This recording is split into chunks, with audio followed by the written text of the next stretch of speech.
Hello, and welcome back to Shakesyear. We are still working on Henry VIII, and today we get to hear from Queen Katherine in Act 2, Scene 4. Now, if you remember, yesterday we were in Act 2, Scene 2, which means we got to tell you what happened in Act 2, Scene 3. So in Act 2, Scene 2, man, what was all that? I'm totally blanking on what happened in Act 2, Scene 2. Anyway, in, oh, yeah, the Queen is going to go on trial.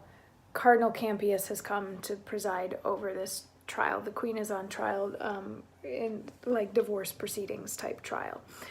So in Act 2, Scene 3, we get Anne Boleyn chatting with an old lady. The character is literally just named Old Lady. And she's chatting. She's like, I feel really bad for the Queen because this is a bad situation she's in and I would never want to be Queen. And the old lady's like, yeah, no, you and me both. Like, none of us ever want to be Queen, because who would want to be Queen and rule the world and have all the stuff, because that would suck.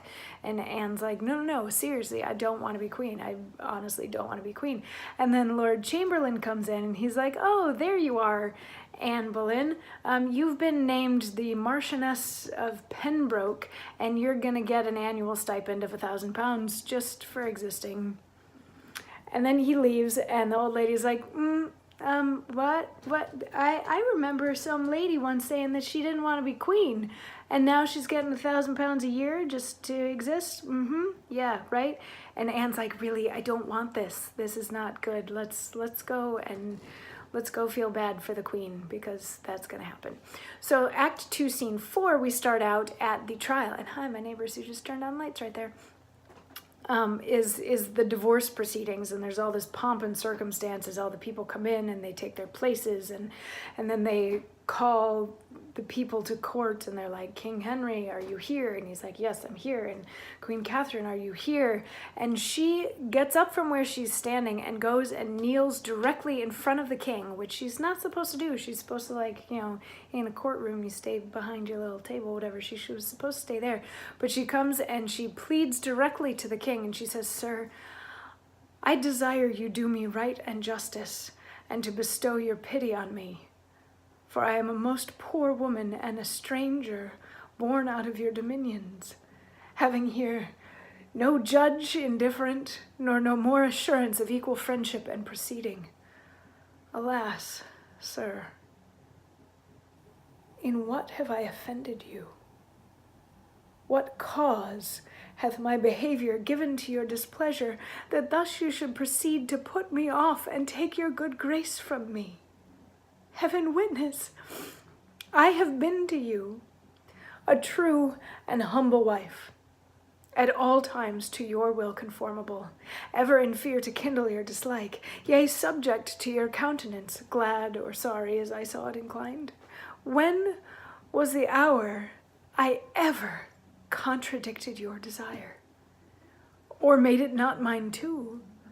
Or which of your friends have I not strove to love, although I knew he were mine enemy? What friend of mine that had to him derived your anger did I continue in my liking? Nay, gave notice he was from thence discharged. Sir, call to mind that I have been your wife in this obedience upward of 20 years, and have been blessed with many children by you.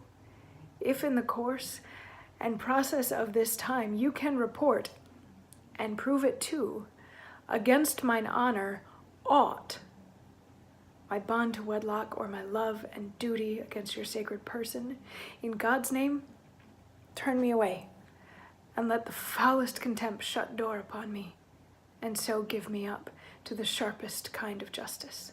Please you, sir.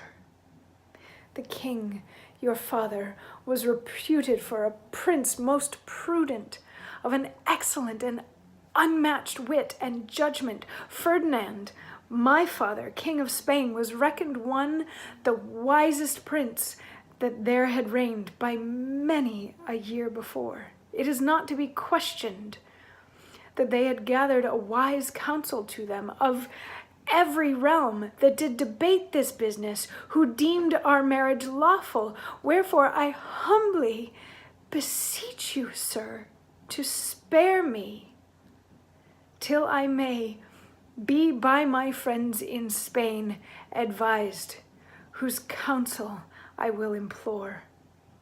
If not, in the name of God, your pleasure be fulfilled.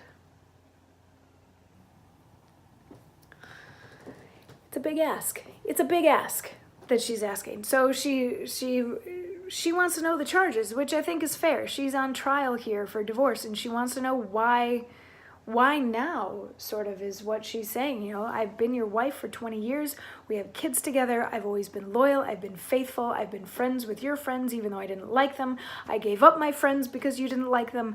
Like, all of the things, I did all of the things that a wife was going to do. And all of a sudden, now you're going to bring this up and throw me away? Like, what did I do to deserve this? Now, 20 some odd years into our marriage, what did I do? And she says, you know, there was a whole council, because his whole argument for why they shouldn't be married anymore is that she had been married to his brother, and he is now saying that she was never really divorced from or separated from. She claimed that the marriage to the brother had never been consummated. He's saying that it was, so therefore she was not, like, free to be married. And she's like, but this whole council of people got together and debated whether or not it was right and just for me to marry you, and they all said that it was fine.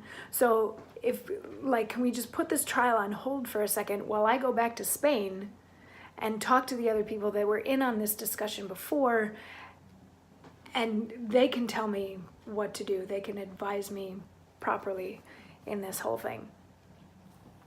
To which Cardinals Wolsey and Campius, well, Wolsey primarily, replies, yeah, no, we're not going to wait for you to go back to Spain. We're going to take care of this now. And Campius, and we have Campius here, and he's your impartial judge. And Campius is like, yeah, we'll take care of this whole thing now.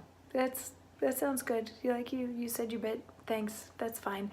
And she unleashes holy hell on Cardinal Wolsey, and she goes off in the court saying how much she dislikes him and distrusts him and all that sort of thing. And then tomorrow we get to hear his rebuttal to that. So that'll be fun. So anyway, yeah, good fun from Queen Katherine pleading her case to not be queen anymore. I'll see you tomorrow for more.